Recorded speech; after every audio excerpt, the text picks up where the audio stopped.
Kok bisa ya perusahaan rokok segede gudang garam justru terancam bangkrut?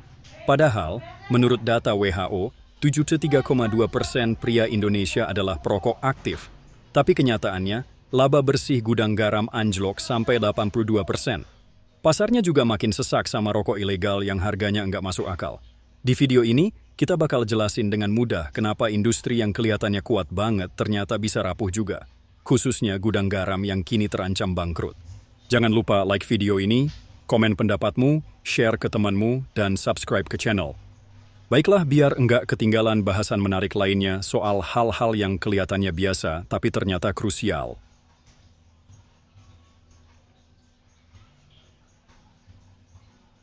Rokok seharusnya jadi bisnis yang super menguntungkan. Bayangin aja, dari satu bungkus rokok seharga 10.000, pemerintah bisa ngantongin lebih dari setengahnya, atau sekitar Rp5.370, lewat pajak cukai, 40% per batang, PPN 9,7% per harga jual, dan pajak rokok 10% per tarif cukai. Nggak heran kalau di tahun 2022 aja, penerimaan negara dari cukai rokok tembus 226 triliun. Itu jumlah yang jauh lebih besar dibanding setoran laba BUMN secara nasional. Gede banget loh.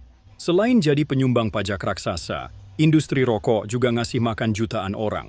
Total ada sekitar 5-6 juta tenaga kerja yang bergantung sama industri ini.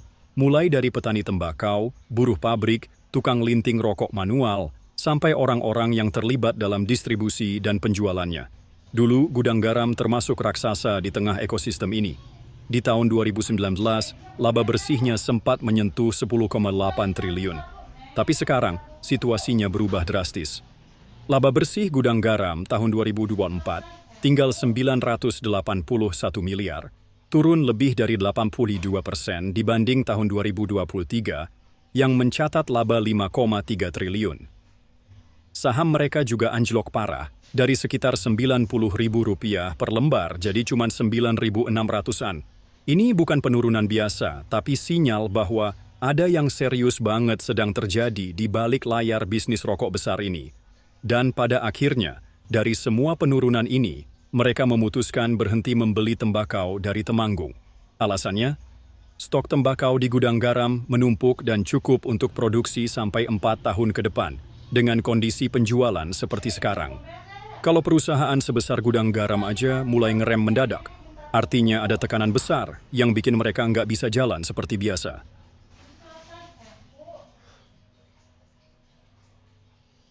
Kira-kira apa ya yang membuat mereka jadi kayak gini? Pertama-tama, kita harus lihat realita paling depan. Penjualan rokok menurun. Walaupun mayoritas pria dewasa di Indonesia masih ngerokok, daya beli masyarakat stagnan. Di sisi lain, harga rokok makin tinggi gara-gara aturan baru dari Kementerian Keuangan soal harga jual eceran, HJE, yang naik per Januari 2025. Jadi, bagi sebagian orang, rokok makin enggak terjangkau dan makin banyak yang pilih-pilih buat beli. Di saat rokok resmi makin mahal, rokok ilegal justru makin merajalela. Bayangin aja, dalam waktu cuma 5 bulan pertama tahun 2025, Bea Cukai Jawa Tengah DIY udah nyita 61 juta batang rokok ilegal. Artinya, makin banyak rokok tanpa cukai yang beredar, dan tentu saja harganya jauh lebih murah. Ini jadi saingan langsung buat pabrikan resmi kayak gudang garam. Dan disinyalir juga, karena harga rokok resmi yang mahal, banyak orang berpindah ke rokok enggak resmi ini. Penjualan gudang garam pun turun drastis, baik ekspor maupun lokal. Penjualan ekspor turun 12,1% dibanding 2023. Penjualan lokal turun 17% di tahun 2024. Jadi, mereka dihantam dari dua arah. Di dalam negeri kalah saing sama rokok ilegal, di luar negeri permintaan juga melemah. Di sisi lain, tren pasar mulai geser ke rokok elektrik atau vape. Gudang garam masih stay di rokok konvensional. Mereka belum punya produk andalan di segmen elektrik, padahal kompetitornya udah mulai garap pasar itu sejak beberapa tahun lalu. Ini kayak nonton Nokia waktu smartphone mulai naik daun, terlambat gerak dan sekarang mulai ketinggalan. Kalau perusahaan sebesar ini terus-terusan nggak mampu jual produk, nggak berinovasi, dan terus tergerus kompetitor ilegal maupun tren pasar, maka bangkrut bukan cuma kemungkinan, tapi bisa jadi tinggal nunggu waktu aja. Kalau sampai gudang garam benar-benar kolaps, dampaknya enggak cuma dirasain perusahaan doang.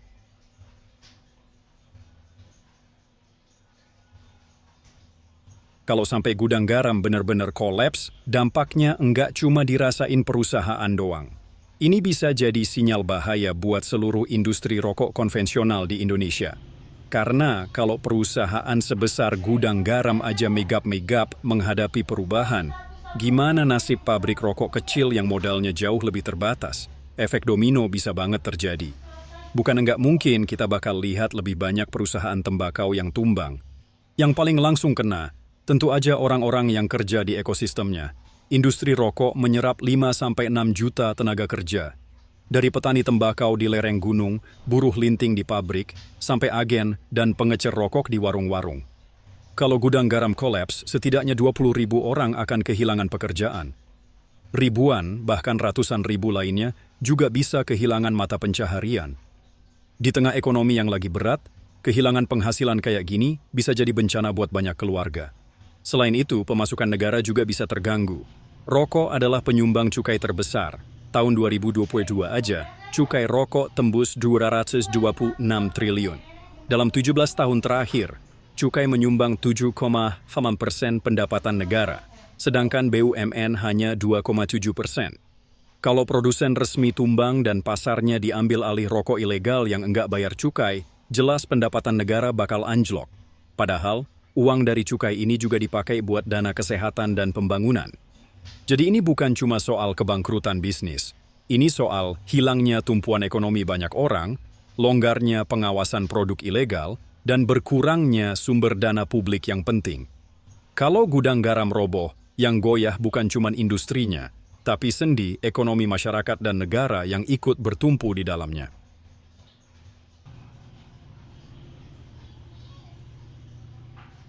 Kalau perusahaan sebesar gudang garam aja bisa goyah, itu jadi bukti bahwa dalam dunia bisnis, sebesar apapun pemainnya, kalau enggak adaptif, ya bisa tumbang juga. Dunia terus berubah. Tren konsumen bergeser, regulasi makin ketat, dan persaingan makin brutal. Apalagi dari produk ilegal yang jumlahnya enggak main-main. Maka dari itu, gudang garam dan perusahaan sejenis perlu cepat berbenah. Mulai dari inovasi produk, efisiensi produksi dan distribusi, dan pemerintah juga harus hadir. Bukan cuma untuk ngatur, tapi juga melindungi. Naikin harga boleh demi kesehatan masyarakat, tapi kalau industri resminya malah hancur, yang diuntungin justru pasar gelap. Yang sering dilupain, di balik satu bungkus rokok, ada rantai panjang yang hidup dari situ. Petani tembakau, buruh linting, agen rokok, sampai warung kecil di pinggir jalan. Kalau satu bagian jatuh, bisa jadi semuanya ikut ambruk. Jadi ini bukan cuma soal bisnis, tapi soal ekosistem ekonomi yang menyangkut jutaan orang. Kalau kamu ngerasa video ini bikin kamu ngerti sesuatu yang sebelumnya kelihatan rumit, jangan lupa untuk like, komen, dan share ke teman kamu.